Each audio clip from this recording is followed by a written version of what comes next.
Hello, everybody. My name is Francesca Schillaci, and after I introduce the panelists, I will speak about what inspired me not only to create this webinar, but also co-found a nonprofit called Crutches. So with us today, we have John Johnson, Dr. Leighton Ku, and Dr. Brantley. And so John Johnson is a rising high school senior from Telluride, Colorado, who helped me start our nonprofit Crutches, which John will tell you more about in his PowerPoint. Dr. Ku, as a health policy researcher, a public policy analyst, and an advocate, Dr. Ku's career has been built around the effort to understand and improve access to affordable healthcare for vulnerable populations. Among his areas of expertise are national and state health reforms, Medicaid, the Children's Health Insurance Program, CHIP, immigrant health, prevention, and healthcare financing and budgets, with an emphasis on strengthening the healthcare safety net. As a member of the community, he has helped develop and guide the District of Columbia's Health Insurance Exchange since 2012 as a member of its executive board. Now we also have Dr. Brantley. Dr. Brantley is a senior research associate at the Center for Health Policy Research, Department of Health Policy and Management in the Milken Institute School of Public Health at GW. Her research interests focus on using rigorous quantitative and qualitative methods to improve healthcare and health policy. Dr. Brantley has examined issues including the healthcare safety net and the use of preventative services by low-income populations. And all right, so John will start with his presentation. And before you do, can I just jump in? Of course. So I want to, first of all, welcome everybody to such an important topic.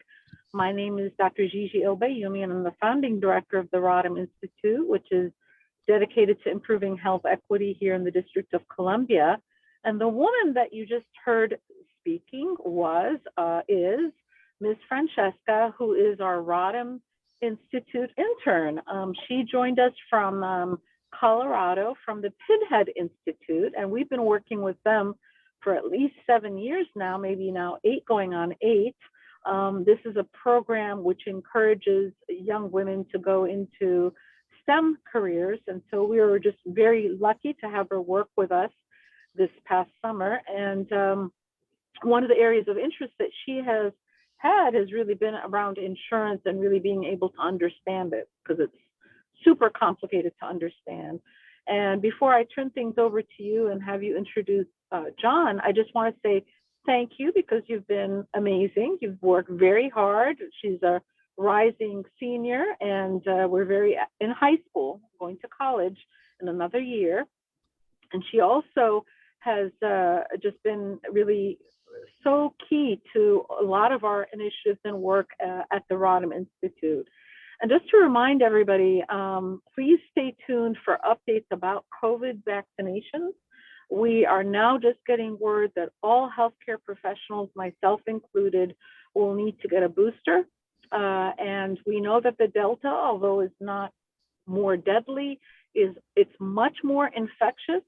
So that means that unfortunately, absolute numbers of people getting infected, ending in the hospital, ending up in ICUs and dying is going to be much higher. And we know that vaccinations, although they don't necessarily prevent people from getting infected, certainly reduce substantially, if not eliminate, deaths from COVID. So please, please, please get vaccinated. And if you're not convinced or still have questions, please go to the Black Coalition Against COVID.org. That is one of the organizations that we're actually on the steering committee on, and I sure hope that questions will be answered. We've got a lot of town halls coming up.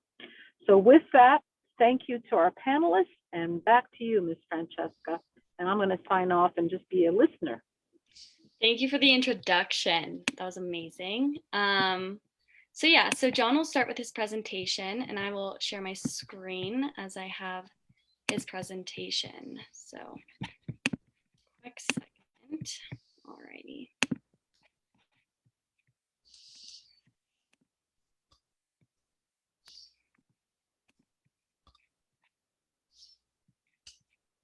Alrighty, so this is Crutches. John and I started this nonprofit last year in the fall. So here's the story that inspired our nonprofit, and then John will take it away after that. So initially, I heard about this man in Teleguide who was making minimum wage, he was uninsured, and he was hospitalized due to COVID. And so now, unfortunately, he now faces a $125,000 medical bill. So it's a financial catastrophe, and it's not an uncommon story as well. So this amount of debt for a young adult who makes minimum wage is surely life-changing. This was, of course, of interest to me because I was personally uneducated about the healthcare system and was aware that many of my peers were as well. Given that my peers and I will soon be adults, John and I believe it is important for young adults to be educated about the healthcare system so that they can avoid life-changing debt like that of John Doe. Hi, everyone. My name's John. And like Francesca said, after she heard this story that inspired her to start a nonprofit, she came to me and asked if I would be willing to help her. And I said yes. And so we decided to focus on why young adults are often uninsured. And so through our research, we discovered there are many barriers to young adults getting health insurance. And one of these barriers is a lack of awareness. And so why are people, especially young adults, uneducated about the healthcare system and insurance? So first of all, health insurance is generally not taught in high school, which is a big issue. And so young adults sort of expect someone to tell them to get insurance when they have to go out themselves and get it. But they don't know that. So, and then the people who do know that tend to feel more indestructible than older people. So for example, they think these diseases, pandemics, and injuries are less likely to really ruin their life with the cost of the medical bills. And so they just don't spend the time to do research and look into what health insurance they need. And that goes into the complexity of the healthcare insurance system, because even if young adults do know that they need to get health insurance, they can be confused by how it varies state by state, how there's public insurance, private insurance, and even subsidized private insurance. And the last barrier is high cost. So most young adults, after graduating high school, college, even graduate school, they have entry-level jobs that do not provide any health insurance. And so they have to use these entry-level incomes to try and afford health insurance. And health insurance can have varying individual costs and really high deductibles that make it super expensive. But one thing that can help young adults be prepared is that if you have parents that have an insurance plan, you can stay on your parents' plan until you're 26 years old.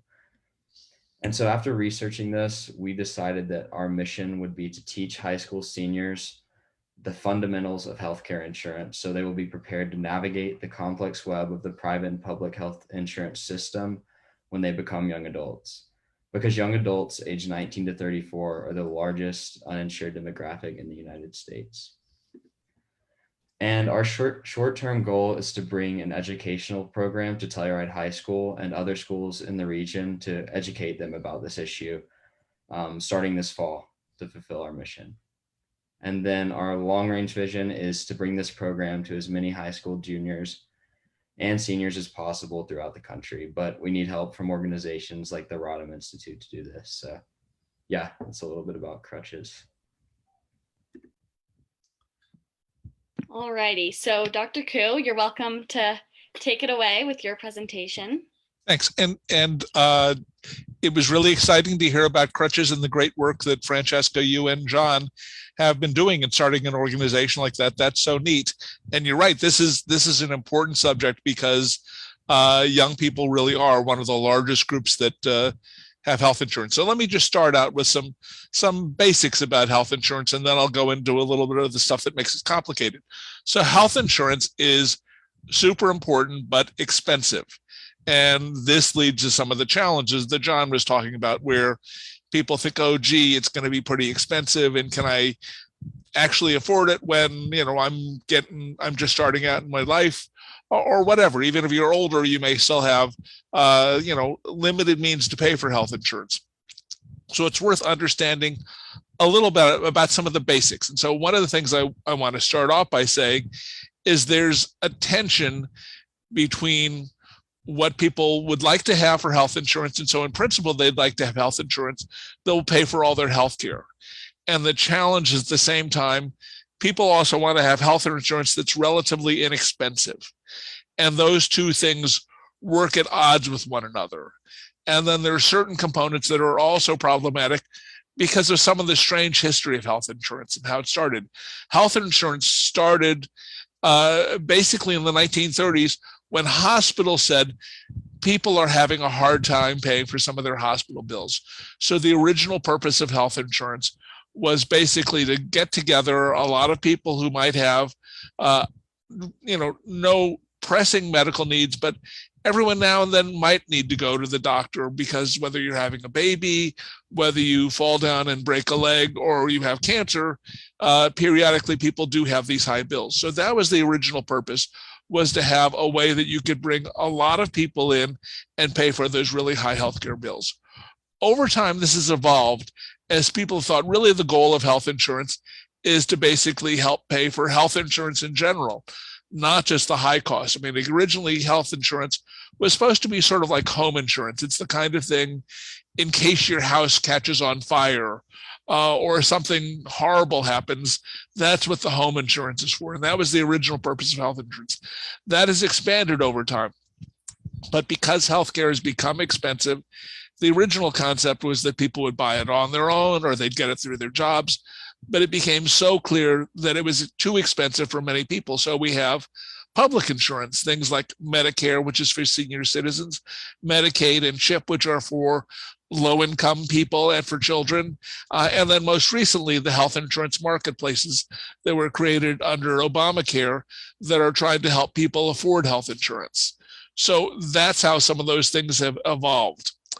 One of the things that makes it tough for people who are new to the insurance market in general is that not only is it expensive, but it's really confusing. So part of what I want to do now is take, and I'm sorry to sound wacky, but I am a professor, so I am a wacky person by my nature, to sort of talk a little bit about sort of what are some of the main components. So I'm trying to share my screen. Hopefully you see this now.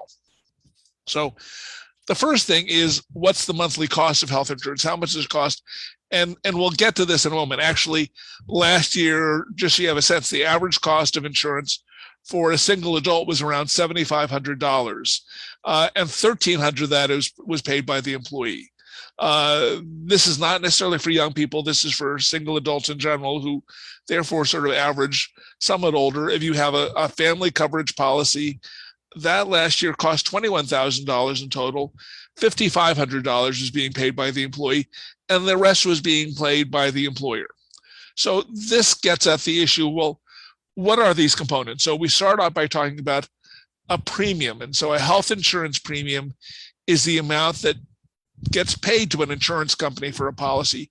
Usually it's paid on a monthly basis. So as I said, if it's $7,500 over the year for a single adult, what that means is that each month it's something on the order of $600 or $700 on average. This total premium is designed to cover the average cost of medical payments to health providers, and it's shared across all the people the insurance company is trying to cover. So it's not you individually, it's the entire group of people. And then there's an additional 10 to 15% in addition to what is paid to healthcare providers that goes for the administrative cost, reserves, and profits for the health insurance companies. So that's what that $7,500 in total is paid for. For job-based insurance, which is the major form of health insurance in the US, there are two parts. There's the employee share and the employer share. The employer share is what's deducted from your paycheck, and that's usually larger. And the employee share is the amount, the employee share is what's deducted from your paycheck, and the employer share is sort of there in the background. Essentially, it's being paid for instead of a salary. So the employee share is usually smaller. As I said, on average, for an employee, it was around $1,300 a year, so around $100 a month for the employee. For a single policy, if the policy is for a family, it's around $21,000 in total, around $5,500 by the employee. So almost $500 a month for the employee's share of the family policy. So that's so you have a sense of what the costs are and how they get there. The next question is, what do you actually get from your policy? And so this is, again, one of these things that becomes tricky and technical. One of the more important parts that you hear about health insurance is what's the deductible. And the deductible is the portion of the bill that the consumer, that the patient has to pay before the insurer pays anything at all. Up until then, that first part, the notion is that the patient will cover the initial cost. Some services, things like preventive care, so if you have screenings, if you have a COVID vaccination, for example, or care by certain providers, so maybe if you have under your health insurance policy, there are certain providers, they're covered without a deductible. So for example, I get my health care through George Washington University, my employer. If I see a doctor like Dr. El Bayoumi at GW, then in that case, I don't pay for a deductible in order to see her. But the average deductible in 2020 was pretty big. So the average amount that a person was supposed to pay, first dollar, was around $1,600.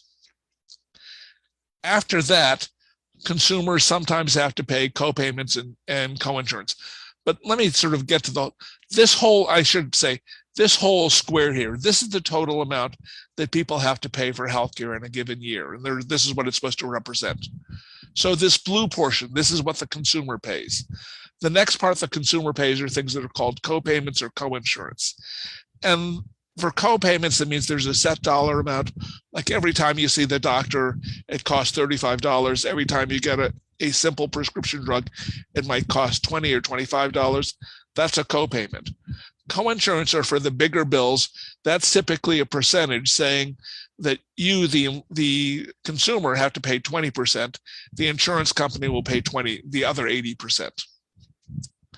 So here, this orange part here is what the health insurance company is actually paying to the provider.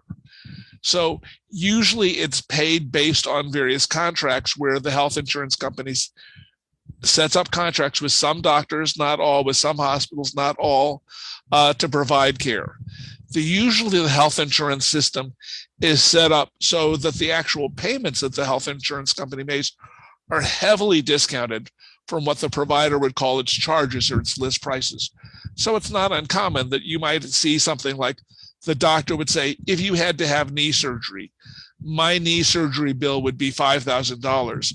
But the insurance company would say, no, based on our contract, we're only willing to pay you, the doctor, $1,000 or $1,500 for that knee surgery. So one of the things that health insurance is useful to have is to get those big discounts that insurance companies negotiate with providers.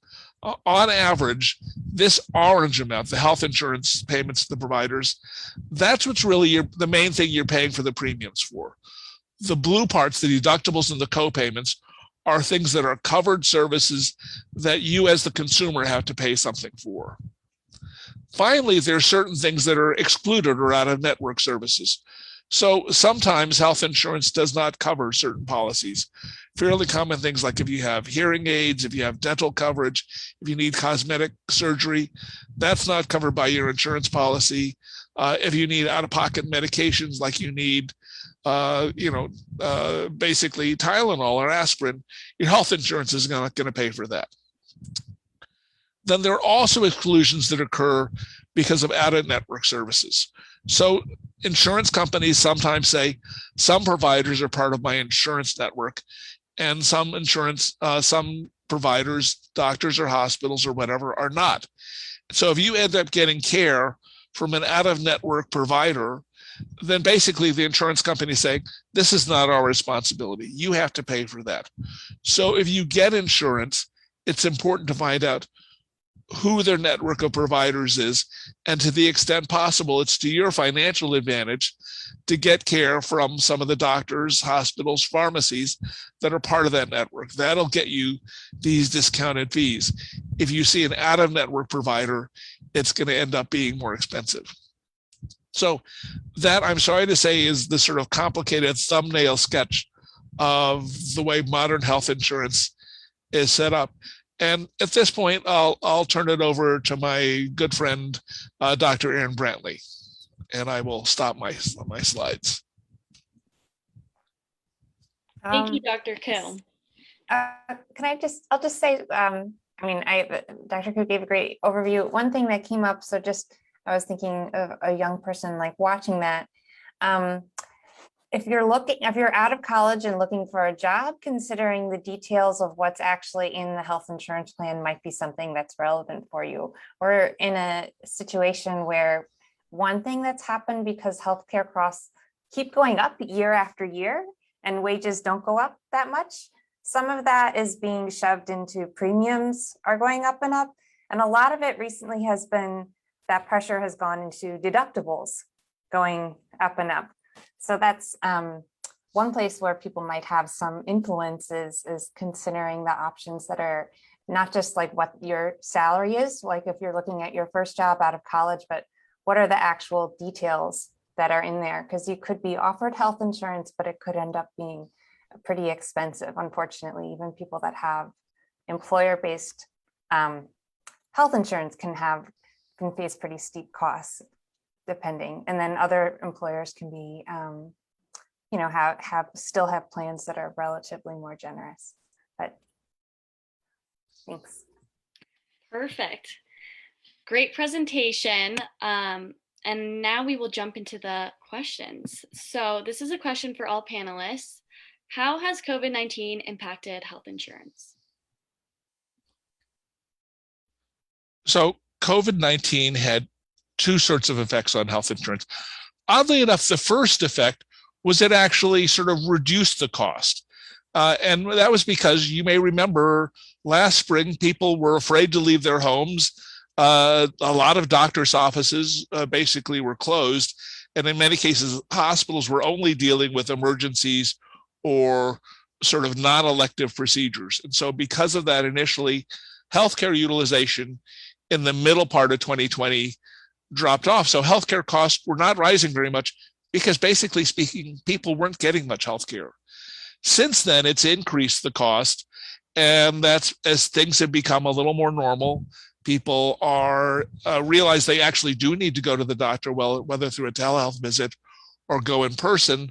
And doctors' offices and hospitals are open to a great extent now. Then they are bearing higher cost because there are additional costs for things like COVID tests, vaccinations, and for COVID treatments. The other thing that has been a little scary in the past year is that a number of people have held off on getting care for serious medical problems, things like cancer or heart disease. So actually, a lot of times people would normally have gone to the doctor to get sort of ongoing preventive and primary care. They've been stinting on that a little. So there's the need to sort of go back and realize people really should basically try to get some of that preventive and primary care. That's great. Does anybody want to add on, or shall we move on to the next?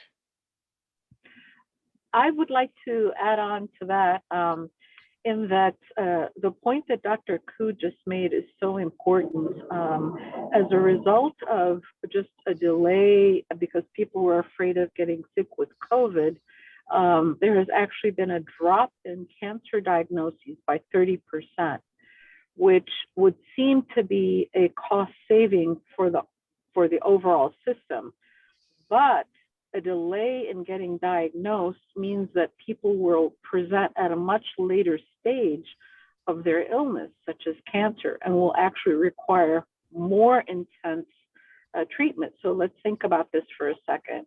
If a woman goes in for a mammogram and was found to have, a small abnormality, and it was cancer, it could be just removed, with a lumpectomy, if that's what she chose to do, or she could get radiation.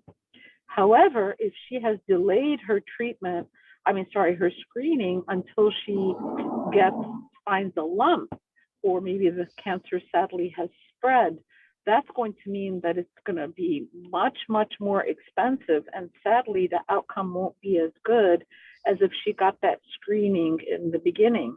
And there are lots of reasons, of course, with COVID, why people were afraid to get screened, right? Or to even come in for testing because they didn't want to catch COVID. So COVID actually has had a negative effect on health conditions that are not even related to COVID, but just chronic health conditions.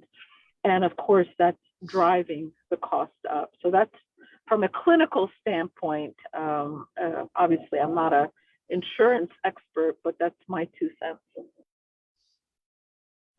That's a really good point. Yeah, I did not think about it in that way. So it's very interesting and sad as well. But Right. So it's important. I mean, there are often regular checkups that people are supposed to have for care, or there's a certain how often women are supposed to have mammograms. But people need to get periodic checkups with their primary care doctor to see, do they have diabetes? Do they have heart problems? And in some cases, they can get some of their other issues dealt with. So it would be important to begin that people should feel a little more confident about going in to see the doctor again, and whether that's through telehealth or in-person visits, because otherwise they're going to lack some of those early services that can prevent much more serious problems. definitely. So the next question is, how will young people, especially those who are long haulers, be impacted by their health insurance as a result of contracting COVID-19? Erin, you want to try that one? Sure. Well, if people, for people that develop, who get COVID, I mean, the good news is that thanks to the Affordable Care Act, it won't have any impact on, what's under the pre-existing conditions protection, because we have these protections so that health insurance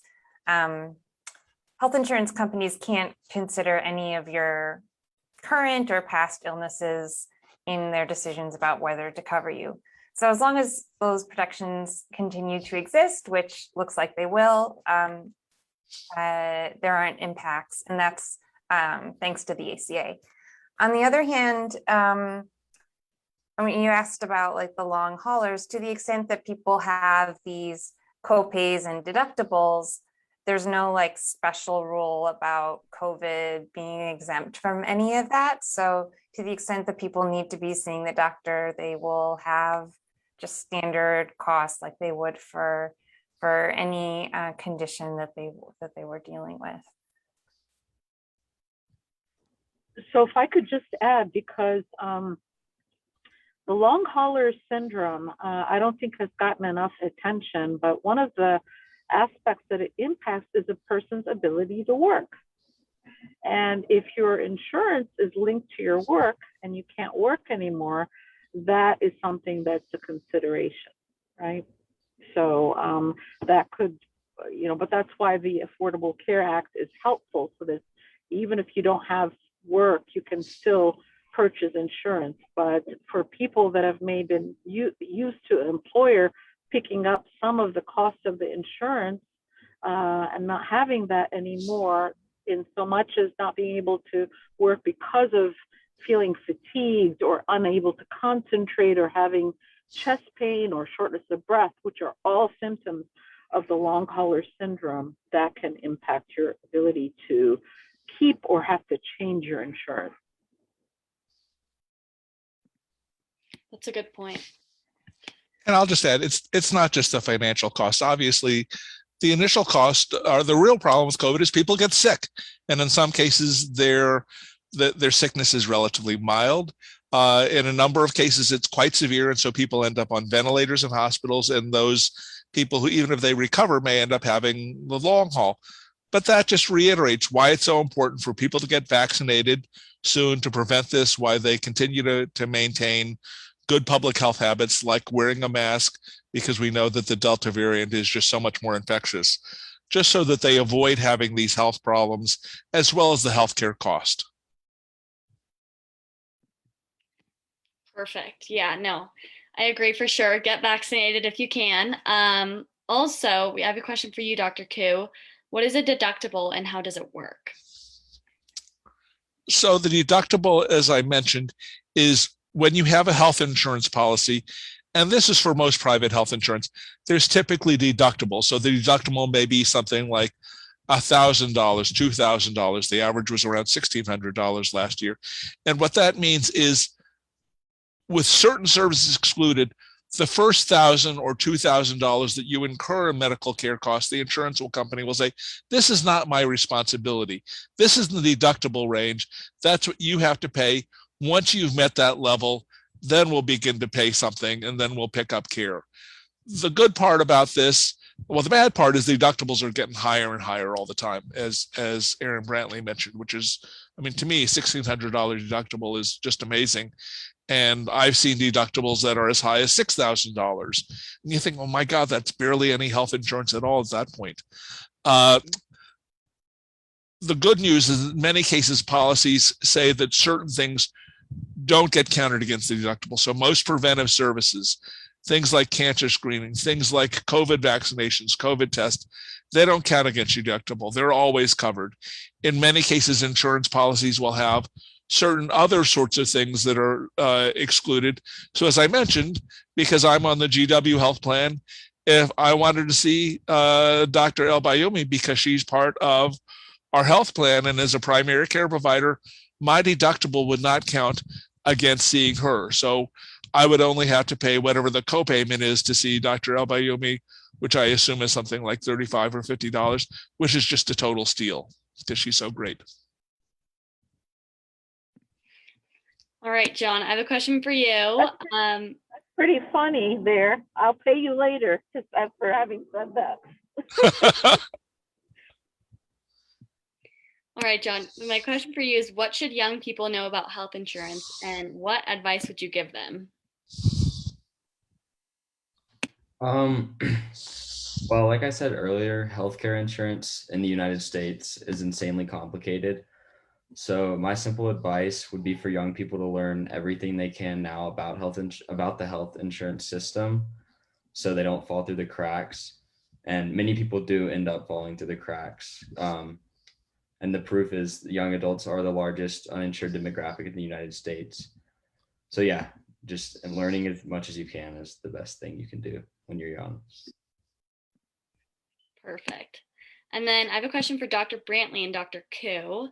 What modifications can be made to the Patient Protection Affordable Care Act to protect young adults, in your opinions? Dr. Brantley? Yeah. Yeah, thanks. So I think we've missed what I just, like, we haven't quite gone over. People under 65 generally get insurance from either employer sponsored insurance, like we've talked about, or through the marketplaces, or through Medicaid if they're low income. And so the Affordable Care Act had this expansion of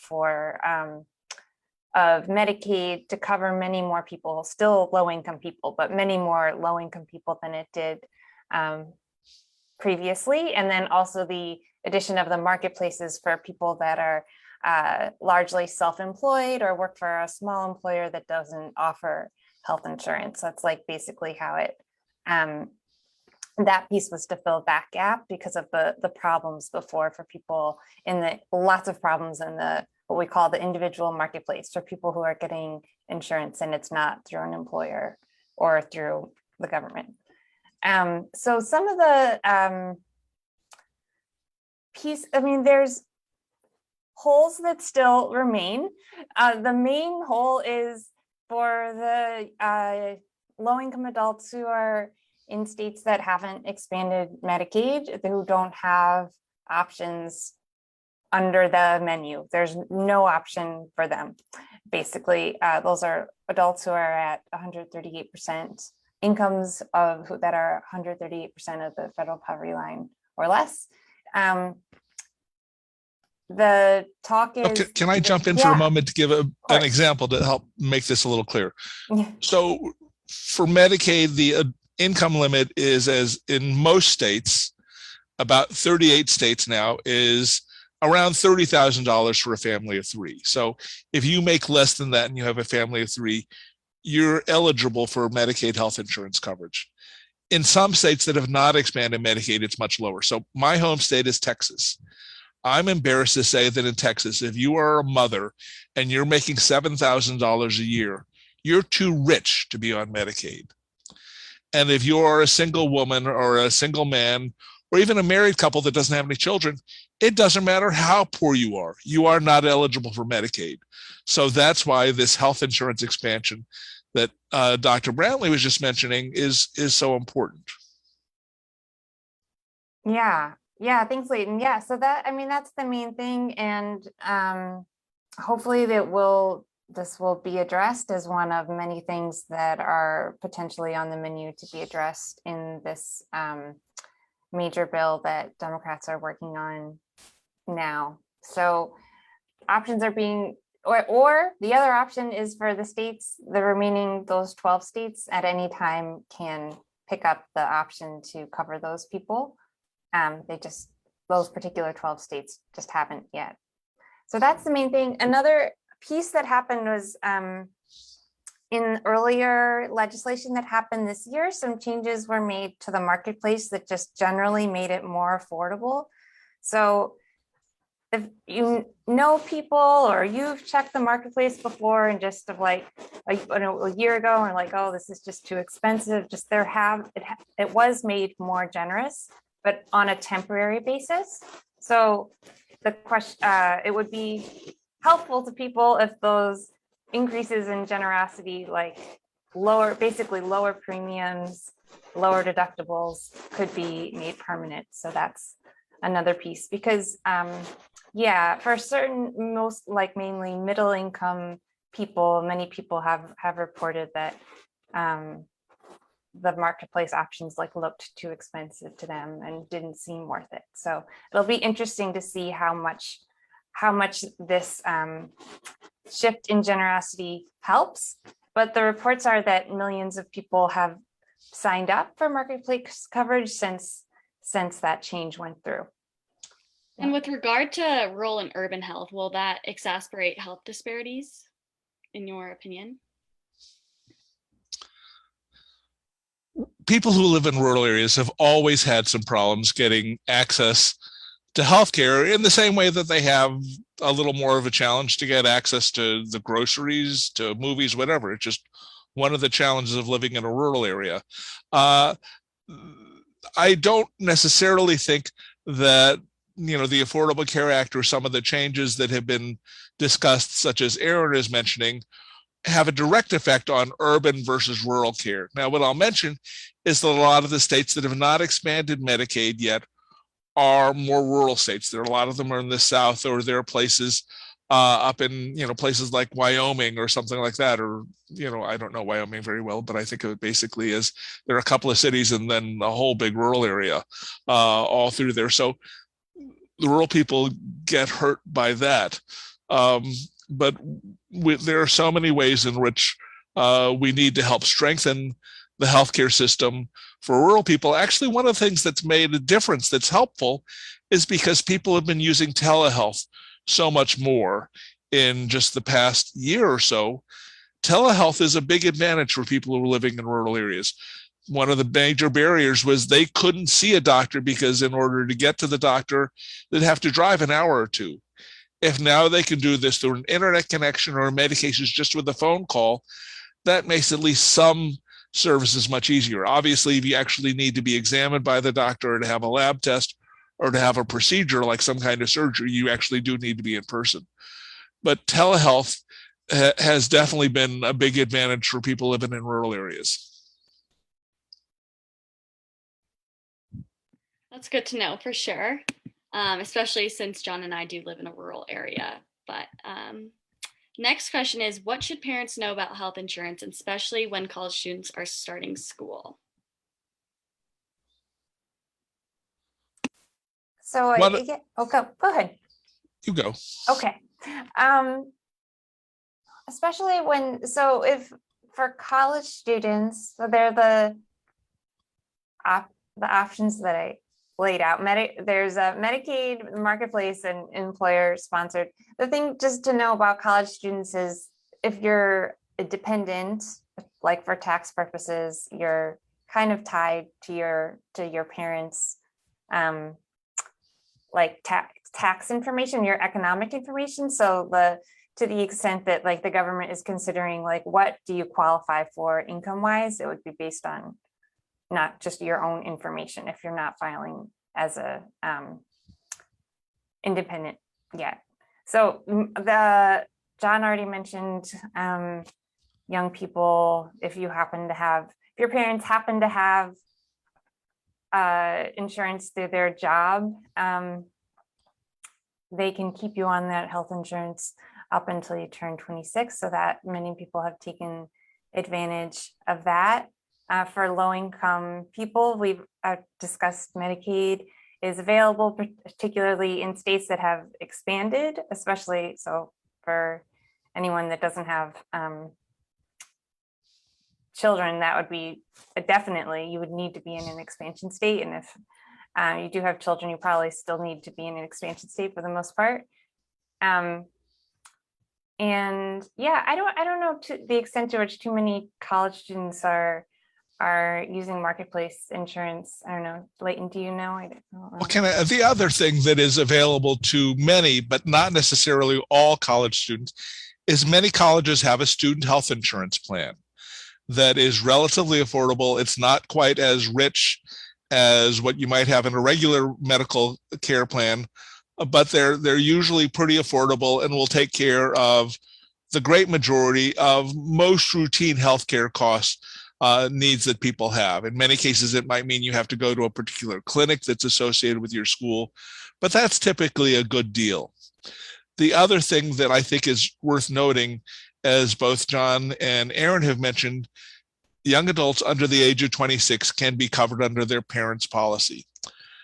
Where this sometimes runs into problems, if, for example, your parents' policy is set up so the network is designed to be really good in their local area, but where you've gone to college is someplace different than when your parents live. So, for example, let's say you are in Colorado, but you decide that you want to go to college in Washington State or to Washington, D.C., then in that case, your parents' policy might not necessarily be the best policy as it stands right now if all the doctors are primarily located in Colorado. So that's one thing where you need to think about the network. And in those cases, if you've gone to college out of state, lots of plans actually do include lots of out of state physicians and hospitals. But it's one of these things to check. Will you still be able to get care relatively easily where you've gone to college as opposed to where your parents live? Alrighty. That assumes that you're going to college, because not everybody is, right? That's for sure. Yeah, so for those who aren't going to college, if they're young adults, again, they can still get covered under their parents' policy. But if not, they should look to whether it's Medicaid or their job or the health insurance marketplaces. The other thing I'll say that I think for a lot of people, this term that we're using, the health insurance marketplaces, is sort of still lots of people don't understand that there's the Obamacare plans. So, if you go to healthcare.gov to sign up for a plan, those are the Obamacare plans. Those are the marketplaces that we're talking about that, as Dr. Brantley mentioned, we've made some efforts to sort of bring the cost down in terms of the premiums and the cost sharing elements for a lot of people. And really, we really do need to extend those policies in legislation soon. So that kind of segues into our next question, which is what services are available to individuals who are not insured? And for example, what if their children need immunizations? I can answer this one. So Obamacare, like Dr. Ku said, is a public option for everyone to explore, but it differs state by state. Many states offer Medicaid to children whose families are living near or below the poverty line. And also in many communities, there are nonprofits that offer free immunizations for uninsured individuals and families. Like for example, in Telluride, there's the Tri-County Health nonprofit who offers free medical services to the uninsured. So you can explore options like that. For children, generally speaking, Medicaid and CHIP exist as public programs. And typically, and it depends somewhat on the state, but children are covered pretty broadly and pretty generously. So typically eligibility levels for Medicaid, where CHIP would stand for the Children's Health Insurance Program, go up to around 200 to 300% of poverty. So for a family of three, we're talking now somewhere in the range of $50,000 to $70,000. So you're getting distinctly into the middle class, where children would still be eligible for Medicaid or CHIP coverage. The other source where people can get care, in many cases, there are free or discounted healthcare services at places like community health centers, local health clinics. And so those are available all across the country that can provide sort of the outpatient care, the ambulatory care, your basic primary and preventive care. Where the problems end up a little more serious for uninsured children, just like for uninsured adults, is if they need specialty care, if they need care for cancer care or for diabetes. That's a little harder to find. But in many cases, you can get care through a safety net hospital, a local public hospital, or some other facility. But that's where there are some real problems. Fortunately, kids are mostly healthy. If I can just add, because I think it's important that we also put this discussion in context. As a physician, and I think sometimes doctors, we overstate our own importance, at least in our minds. But the reality is that healthcare only accounts for about 20% of what contributes to how long a person lives for, right? So there are many pie charts that you can look up by Googling the structural and social determinants of health. Actually, 80% of what predicts how long a person is going to live have nothing to do with seeing a doctor, right?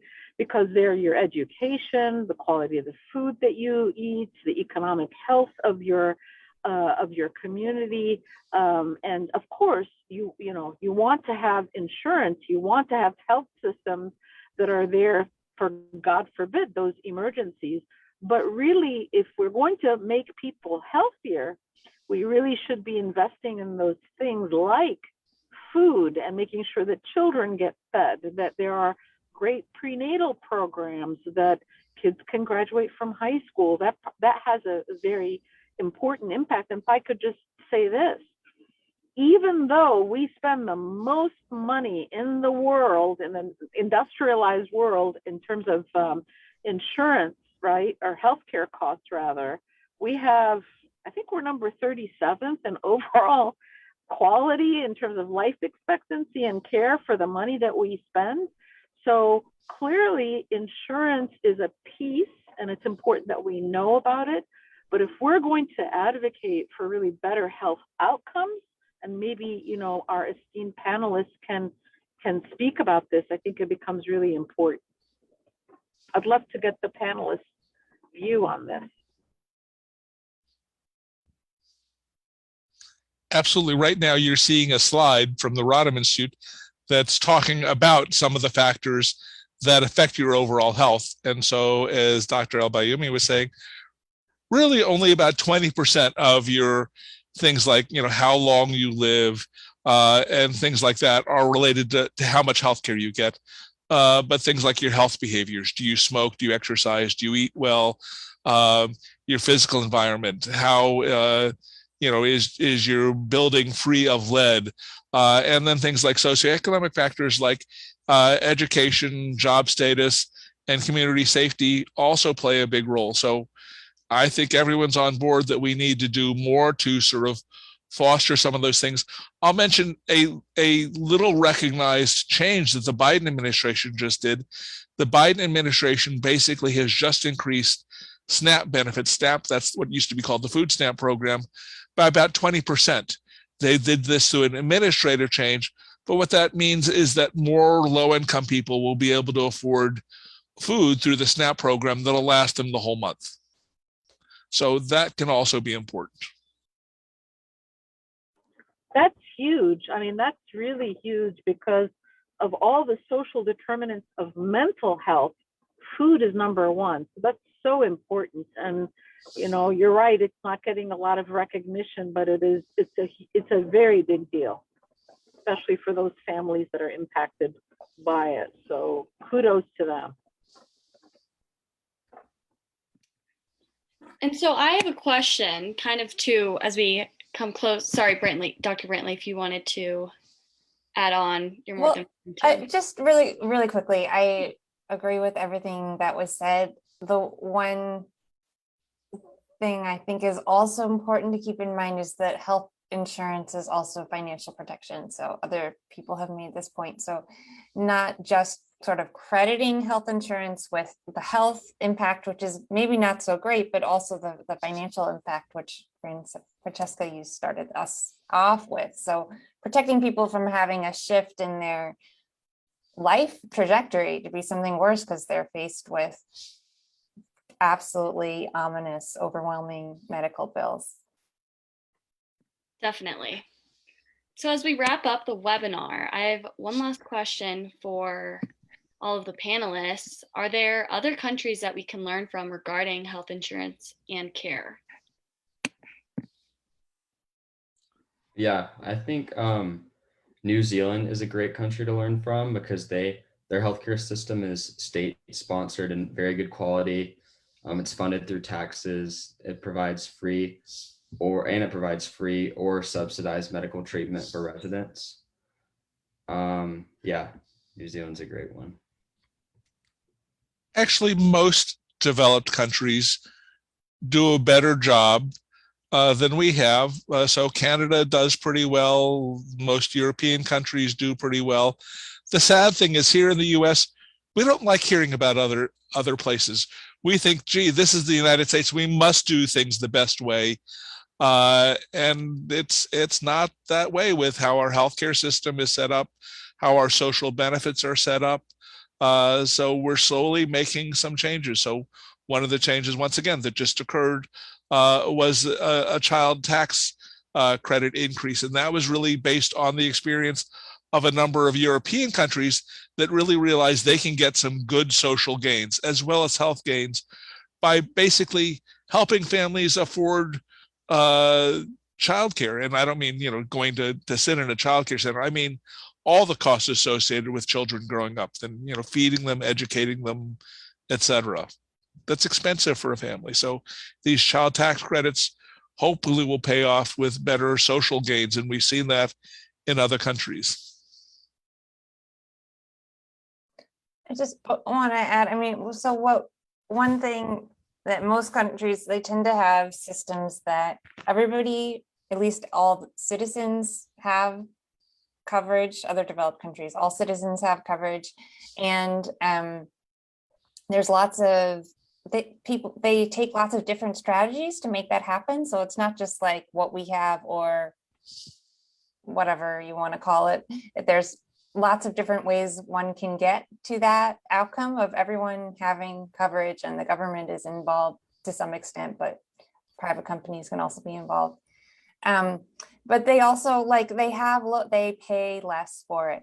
So that's another piece. And that is a piece that the Affordable Care Act, and that just largely we just as a society have not addressed. We haven't addressed the fact that every year a little bit more of the whole pie of what we have is going for healthcare, which is in part due to technology, and has also a lot to do with just how much political power different pieces of the healthcare industry has, and that trend has not shifted. So the question for me is always like, at what point will there be a breaking point and people are like, wait, too much of my earnings is going to healthcare? But there's going to have to be some other sort of political mobilization or some other something, I think, to actually get a handle on costs in this system. Alrighty, well, as we wrap up the end, does anybody have any final thoughts? Alrighty, well, I would just like to thank every panelist for joining. And yeah, this was amazing.